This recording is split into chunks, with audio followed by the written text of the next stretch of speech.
मित्रों नमस्कार. Today we are learning unit for read it to blend deaf fish lecture number 8 written by આનંદ આચાર્ય. ખરેખર આ જે કાવ્ય છે એ કાવ્ય બહુ ખૂબ જ નાનું પણ પ્રકૃતિમાં પ્રેમમાં વહેંચાઈ ગયેલું હોય એવું છે. આપણે પહેલાં જે પોએટ છે એનો પરિચય લઈશું. જે introduction of poet. The poet is a lover of nature. Swami Shri Anand Acharya એ પ્રકૃતિના પ્રેમના ચાહક હતા. એમને અંધ બહેરી માછલી બ્લાઇન્ડ ડેફ ફિશ નામની જે કાવ્ય લખ્યું છે એ પ્રતિકાત્મક કાવ્ય છે, જેમાં કાવ્યનું જેને મિસ્ટિકલ ઘણું બધું છુપાયેલું છે. આજે જોવા જઈએ તો એમને ઘણી ફિગર ઓફ સ્પીચનો પણ ઉપયોગ કર્યો છે. સ્વામી શ્રી આનંદ આચાર્ય તેઓ ગુરુ, યોગી, પોએટ, ફિલોસોફર એટલે તત્વચિંતક અને સ્પિરિચ્યુઅલિસ્ટ આધ્યાત્મિકનું એક શ્રેષ્ઠ જ્ઞાન ધરાવે છે. જો કહીએ તો સ્વામી વિવેકાનંદ પછીના જે આધ્યાત્મિકના પ્રેરણાનો જે સ્ત્રોત કહી શકાય એવા સ્વામી શ્રી આનંદ આચાર્ય, જેમનો જન્મ આપણે કહી શકીએ તો 29th ડિસેમ્બર 1981 બેંગાલની અંદર થયો હતો. એમનું જે જ્યાં સુધી તેઓ જીવ્યા ત્યાં માનવીના પ્રકૃતિ પ્રત્યેના જે પ્રેમની એમને વાતો કરી અને ત્યાર પછી 8મી મે 1945માં નોર્વેમાં એનું મૃત્યુ થયું. કહેવાય છે કે જો સ્વામી વિવેકાનંદ પછી જો પાશ્ચાત્ય જે દેશો હતા એમાં જો મુસાફરી ટ્રાવેલિંગ કરેલું હોય અને જે આધ્યાત્મિકનું જો જ્ઞાન પીરસેલું હોય તો એવા ફિલોસોફર પદ્ધતિસરનું એમને આખા વેસ્ટર્ન વર્લ્ડની અંદર પોતાનું સ્થાન અંકિત કરેલું છે. આપણે જો કાવ્યની ગાથા જોઈએ તો અહીંયા અલગ અલગ રીતે વહેંચાયેલી છે. ખાસ ધ્યાન આપજો. ફિગર ઓફ સ્પીચ એટલે મેટાફર અલંકારનો ઉપયોગ થયેલો છે. સાથે સાથે એમને જે શબ્દોનો ઉપયોગ કર્યો છે એ ડીપર મિનિંગ છે. ડીપર મિનિંગ કહેવાય છે કે કયા કયા એમાં ડીપર મિનિંગ હોઈ શકે. તો પ્રતિકાત્મક રીતે એક આપી છે કે ઇન અ ડાર્ક કેવ. ડાર્ક કેવ એટલે ગાઢ ગુફા. ગાઢ ગુફા છે એ માનવીનું જે રહસ્ય છે એની રહસ્યમય ઉત્પત્તિ છે. એ અંધારી ગુફાનો જે ઉલ્લેખ કર્યો છે એ રહસ્ય જે માનવીની ઉત્પત્તિનો સ્ત્રોત છે એનું પ્રતીક આપેલો છે. અંધકાર. અંધકાર એ કહી શકીએ તો આપણી અસમાનતા, આપણી અજ્ઞાનતા, માનવીની અંદર જે અજ્ઞાનતા પડેલી છે એ અંધકારના પ્રતીક સ્વરૂપે એમને નિરૂપણ કરેલો છે. ત્યાર પછી પ્રતીકાત્મક તરીકે જો ફ્લો એટલે વહેતી નદી ચિત્ર આપેલું છે. અંધકારની અંદર જો વહેતી નદી એ વહેતું માનવ જીવન છે. વહેતા માનવ જીવનની એને પ્રતીક સ્વરૂપમાં આપેલું છે કે માનવી આજે જુઓ પોતાની જિંદગીની દોડધામની અંદર ક્યારે એ પોતે સમય કાઢતો નથી, ક્યારે ભગવાન પ્રત્યેની સમીપ લાગણી જેવું એના મનમાં હોતું નથી. આખો દિવસ એના પોતાના કાર્યોમાં વ્યસ્ત રહે છે. પોતાનું જીવન વહેતી નદી જેવું બનાવી દીધું છે. ત્યાર પછી છે ને સ્ટોની બેંક. સ્ટોની બેંક એટલે જે કહી શકાય કે પથરાળ જિંદગી, પથરાળ જે વર્તમાન માનવ જીવનની અંદર કઠિન માનવ જીવન, પથરાળ જે કિનારો છે સ્ટોની બેંક, પથરાળ કિનારો જે કઠિન માનવ જીવનનું પ્રતીક આપ્યું છે. કઠિન માનવ જીવનનું પ્રતીક એટલે જુઓ, આજે ઘણી બધી મુસીબતોનો વ્યક્તિ ઘણી બધી મુસીબતોનો સામનો આજે કરી રહ્યો છે. ત્યાર પછી એક વૃદ્ધ માણસ, ધેર સીટ અ મેન. એક વૃદ્ધ માણસ એટલે ક્રિએટર. જે ક્રિએટર છે, જે સમગ્ર વિશ્વનું સર્જક, જે ક્રિએટર છે, પ્રતીક છે, એ ક્રિએટર ભગવાનનું એટલે એક વૃદ્ધ માણસનું પ્રતીક સૂચવેલું છે. વહેવું અને ત્યાર પછી વણવું, જે પ્રકૃતિના 7 રંગને જેને વણાટ કરેલો છે. આજે જુઓ, જે પૃથ્વીનું સર્જન કર્યું છે, પ્રકૃતિનું જે સર્જન કર્યું છે, એ પ્રકૃતિના સર્જનની અંદર માનવી ક્યારેય એને પોતાની કલાથી ખીલી નહીં શકે.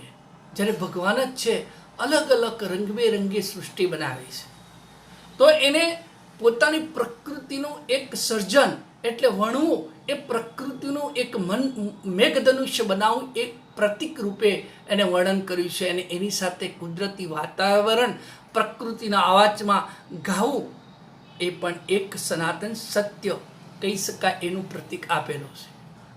તરતી માછલી એટલે કે માણસ. મેં તમને કહ્યું ને, માણસ આ રોજિંદી જે માણસ રોજિંદી ઘટમાળા જે છે ને, એની અંદર કુદરતને ભૂલી ગયો છે. નથી ભગવાનના શબ્દો, નથી કોઈ સનાતન ગીતને સાંભળતો, નથી કોઈ કુદરતની બનાવેલી કઈ સૃષ્ટિ છે એની અંદર ક્યારે પણ શાંતિથી બેઠેલો નથી. લાગણીહીન બની ગયો છે. આજે સ્વાર્થનો અંધાપો એને આવી ગયો છે. એટલે જે ફિશ છે, એ ફિશ એટલે માછલી, એ માનવીના જીવનનું એક પ્રતીક આપેલું છે. આંધળી ને બહેરી, એ જે પ્રતીક આપેલું છે ફિશનું, એટલે માનવી આજે live in the world, A means છે ફિશ. આજે માણસે માણસ ભગવાનને જોઈ કે સાંભળી શકતો નથી. અને ઘણી બધી એવી વસ્તુ છે કે પોતાની સાથે પરમાત્માની ઉપસ્થિત હોવા છતાં પણ તે માની શકતો નથી. સી નાઇધર યાર નોર હિયર ઇટ્સ એવરલાસ્ટિંગ. એટલે જે એને ગીત આપેલું છે, જે સનાતન સત્ય ગીત છે, માનવીના એને ખબર છે કે પરમાત્માની ઉત્પત્તિ, પરમાત્માની સાથે રહેવું, તેમ છતાં આજે એ રહી શકતો નથી. તો અહીંયા આનંદ આચાર્ય, કે શ્રેષ્ઠ આધ્યાત્મિક કવિ કહી શકાય, એમને કેટલા ડીપર મિનિંગ પણ આપ્યા છે. પ્રતિકાત્મક સ્વરૂપે એમને આ કાવ્યનું સર્જન કર્યું છે. ભલે એક નાનું છે, પણ માનવને પરમાત્માનું અસ્તિત્વ રાખવા માટે, એને અહેસાસ કરવા માટે અહીંયા કેટલાક સૂચનો કર્યા છે. જે આપણે જોયું કે કેવ, rainbow, fish, old man, river અને બ્લાઇન્ડ ડેફ, જે રૂટીન લાઈફની અંદર સેન્સિટિવ હોવા છતાં ભગવાન સમીપ પહોંચી શકતો નથી. પોતે કહી છે ને, સ્વાર્થનો અંધાપો એને આવી ગયો છે. અહીંયા કવિએ, આનંદ આચાર્યએ ફિગર ઓફ સ્પીચ, મેટાફર, કેટલાક રૂપક અલંકારોનો પણ ઉપયોગ કરેલો છે. જેમ કે but the blind deaf fish that swim in the stream. આ જે સ્ટેન્જા છે એ મેટાફરનું છે, રૂપક અલંકાર. ફિશ, આંધળી અને બહેરી, જે ફિશ એટલે માછલી, પણ એને મિનિંગ માનવીના અર્થમાં લીધો છે, માણસના અર્થમાં છે. એ જ માણસ જેને પરમાત્માએ જેને સર્જન કર્યું છે, આજે આંધળો બની ગયો છે, મૂંગો બની ગયો છે, બહેરો બની ગયો છે. નથી ભગવાનની, પરમાત્માનું અસ્તિત્વનો એને અહેસાસ. એટલે મિત્રો, હું અહીંયા શોર્ટમાં એટલું કહીશ કે poet is a lover of nature. The river follow from the dark cave but gain sunshine. The bank of the river is stony, an old man is sitting on the bank and humming a song. The fish of the stream is blind and deaf. She has no eyes and ear to enjoy nature. આજે માનવીની એમ પરિસ્થિતિ થઈ છે, નેચરનું જે સર્જન કર્યું છે એમાં આનંદ લેતો નથી. So is the case with the human beings. The fish doesn't care to have a look at the old man, nor she has ear to the listen sweet song of the stream. We too are so busy in our routine life. We pass our life without even notice a nature. અહીંયા જે કવિ છે ને, કવિ પ્રકૃતિનો પ્રેમી છે. એને શું કર્યું છે કે નદી અંધારી ગુફામાંથી નીકળે છે, જે સૂર્યપ્રકાશ પ્રાપ્ત કરે છે, તેનો જે કિનારો છે પથ્થર જેવો છે, ત્યાં એક અત્યંત વૃદ્ધ માણસ બેસીને ધીમેથી ગીત ગણગણાવે છે. અને એ મીઠા પાણીમાં રહેલી એક માછલી છે. એ ઝરણાની અંદર માધુર્ય સાંભળવાનો, એ ઝરણામાં જે માધુર્ય અવાજ આવે છે, ઝરણું જે વહી રહ્યું છે, એનો જે સ્વર છે એ સાંભળવાનો એની પાસે સમય નથી. માનવીનું એ પ્રતીક આપેલું છે. ફીસ એ માછલી, તેની પાસે વૃદ્ધની સામે નજર માંડવાની આંખ નથી. વૃદ્ધ એટલે કે જે ક્રિએટર છે, પૃથ્વીનું જે સર્જન કરનાર વ્યક્તિ છે કે ભગવાનની સામે, એટલે વૃદ્ધ જે પ્રતીક આપ્યું છે એની સામે નજર માંડવાનો એને સમય નથી. કેમ કે આજે માનવી પણ રોજિંદી જે ઘટમાળામાં કુદરતને ભૂલીને આજે જીવન ઘસારા કરે છે, પોતાનું જીવન ઘસારો કરે છે.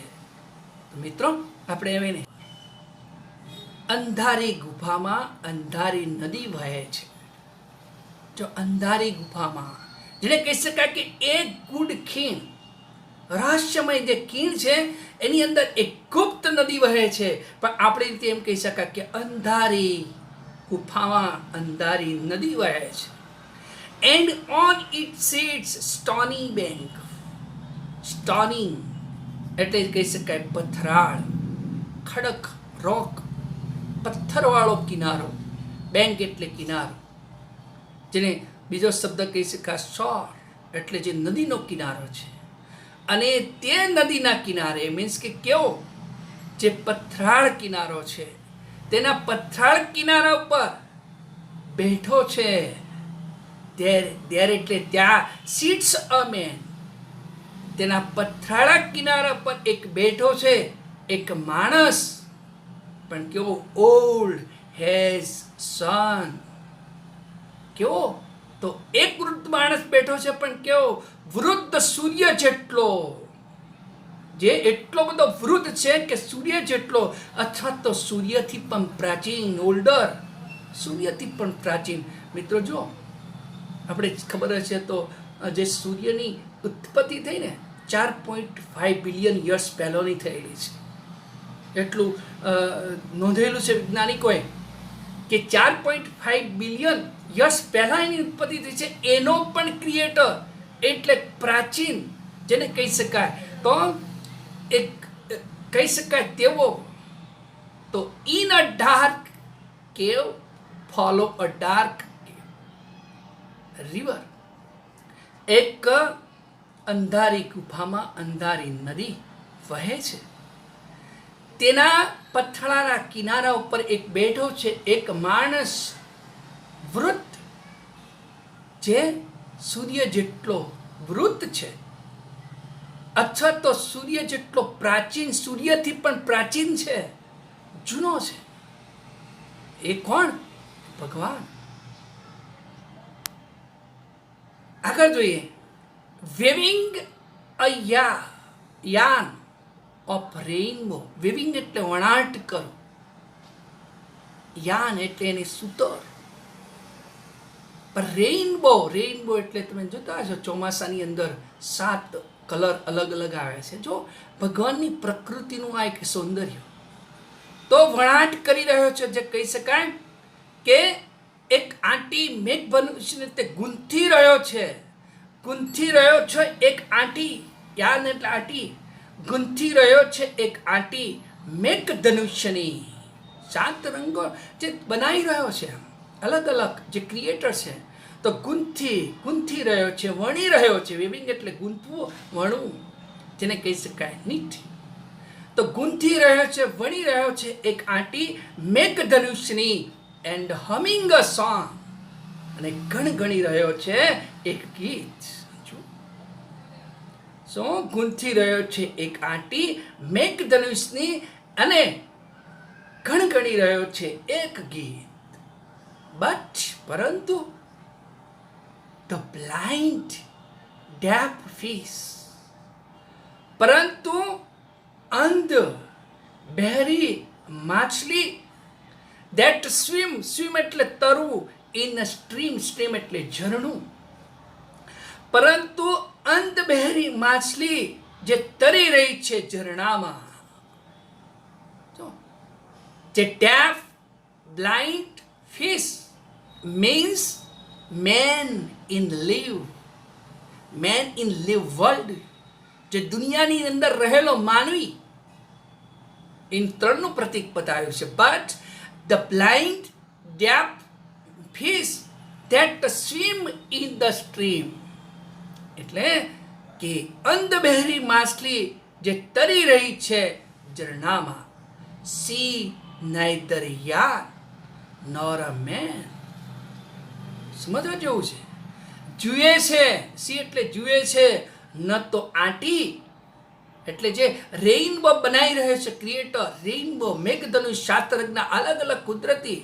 તો સી એટલે જોવું, જુએ છે ન તો આંટી કે માણસ તે, એટલે આજે આપણે માણસ મીન્સ કે ક્રિએટર, જે વૃદ્ધ માણસ ક્રિએટર બતાવ્યું છે, તો એ વૃદ્ધ એટલે માનવી, જે આપણે ફિશ એટલે માનવી જે બતાવ્યું છે એ જોતો નથી. જુએ છે ન તો આંટી કે માણસ તે, કે નથી સાંભળતો, nor hear his everlasting song.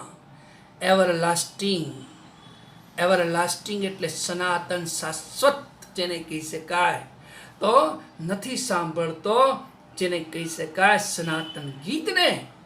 સનાતન ગીત શાશ્વત, જેનું મૃત્યુ નથી, જે હંમેશા તે ગીત ગાતો, અમે એટલે ભગવાનની જે ભક્તિ કરીએ ને એ ગીત, ભગવાનનો નાશ થતો એના ગીતોને, એની ભક્તિને નથી સાંભળતો. તો કેવું સરસ બધાનું અહીંયા પ્રકૃતિનું જે કહી શકાય એવું અહીંયા આ ગીત જે કાવ્ય લખ્યું છે.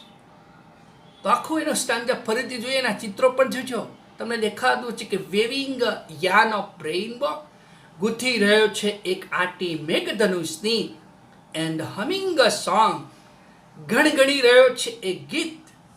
પરંતુ the blind deaf fish that swim in the stream, પરંતુ અંધ બહેરી માછલી જે તરી રહી છે ઝરણામાં. See neither young nor man, no hear his everlasting song, જુએ છે ન તો આંટી કે માણસને, કે નથી સાંભળતી તેના સનાતન ગીતને. માનવી તો મિત્રો, આમાં કવિ કહેવા શું માંગે છે? કવિ આપણે જોયું કે કવિ પ્રકૃતિ પ્રેમી છે. માનવી આજે જો કે માછલી એક જીવંત બતાવી છે, એટલે માનવી હ્યુમન બીંગ્સ, માછલી રૂપી જે માણસ છે તેની આજુબાજુની દુનિયા ઘણી બધી છે, પણ આનંદ માણી શકવા માટે એની પાસે સમય નથી, માણી શકતો નથી. વિવિધ રંગો છે, સૌંદર્ય છે, આ બધાના જે જીવો છે એ જીવ પ્રત્યે તેને લાગણી નથી, તે માનવી લાગણીહીન બની ગયો છે. તો ફક્ત તેની દૈનિક જીવનની જે ભાગદોડ છે ને, દૈનિક જીવનની ભાગદોડ એની પાછળ અને ખોરાકની બાબતમાં જ વ્યસ્ત રહે છે. પણ જે ક્રિએટર છે, જેને ઉત્પત્તિ કરી છે, જે રહસ્યમય માનવ જીવન ઉત્પન્ન કર્યું છે, એની સાથે કોઈ માનવીને લેવા દેવા નથી. અહીંયા સનાતન સત્ય કહેવાતો એવા ભગવાન પ્રત્યેની અહીંયા સરસ્વતી આનંદ આચાર્યએ આ ગીત લખ્યું છે. હવે મિત્રો, આપણે અહીંયા જે કયા સવાલ પૂછી શકાય એના વિશે, જો પહેલો છે કે from where does a dark river follow, ક્યાં અંધારી જે નદી છે ક્યાં વહી રહી છે? તો એનો જવાબ છે, જે સ્ટાન્જા આપ્યા છે એમાં, a dark river follow from a dark cave, અંધારી ગુફામાં વહે છે. How is bank of river. જે નદીનો કિનારો કેવો હોય છે? The bank of river is a stony attractive બતાવે છે. ને હાઉ ઓલ્ડ ઇઝ મેન? એ માણસ છે જે ક્રિએટર ભગવાન છે એ કેવો છે? A man is has old has the sun or old than. જે માણસ વૃદ્ધ માણસ છે ને, ઘણો વૃદ્ધ સૂર્ય જેવો, પણ સૂર્યથી વધારે પ્રાચીન, એટલો વૃદ્ધ છે. વેવિંગ અ યાર્નની જે સ્ટેન્જા છે, weaving a yarn of rainbow and humming a song but the blind deaf fish that swim. What is an old man doing? જે વૃદ્ધ માણસ છે તે શું કરી રહ્યો છે? An old man is weaving a yarn of rainbow humming a song. જે ઓલ્ડ માણસ છે ને એ કૂંથી રહ્યો છે આંટી મેઘધનુષ્યની બનાવવા માટે, અને ગણગણી રહ્યો છે કે ગીત. હાઉ ઇઝ ધ ફિશ કેવી છે? માછલી કેવી છે? તો fish is blind and deaf. ત્રીજો લાસ્ટ સ્ટાન્જા આપણે જોઈએ.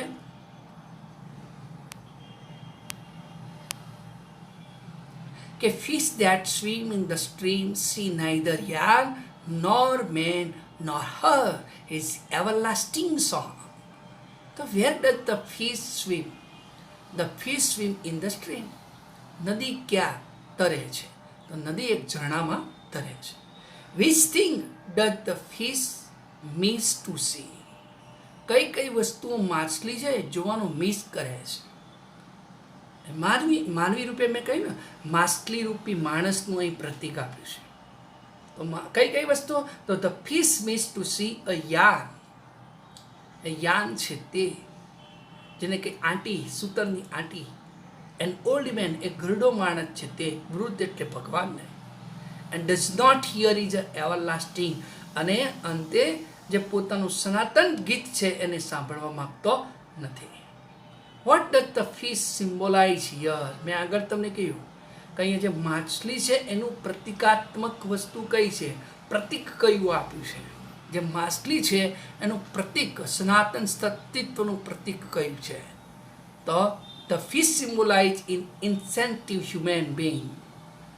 જે માછલીનું સિમ્બોલ છે એનું પ્રતિકાત્મક, એનું ડીપર મિનિંગ એ છે કે સેન્સેટિવ, ગંભીર ન હોય તેવો હ્યુમેન, માનવી. આ અહીંયા બતાવ્યું છે. તો મિત્રો, આ એક નાનું, એક સામાન્ય ગીત હતું, એક કાવ્ય. આનંદ આચાર્યએ પણ ઘણું બધું આપણને કહી જાય છે. તો હસતો હવે પછીના પીરિયડમાં આપણે મળીશું. C you.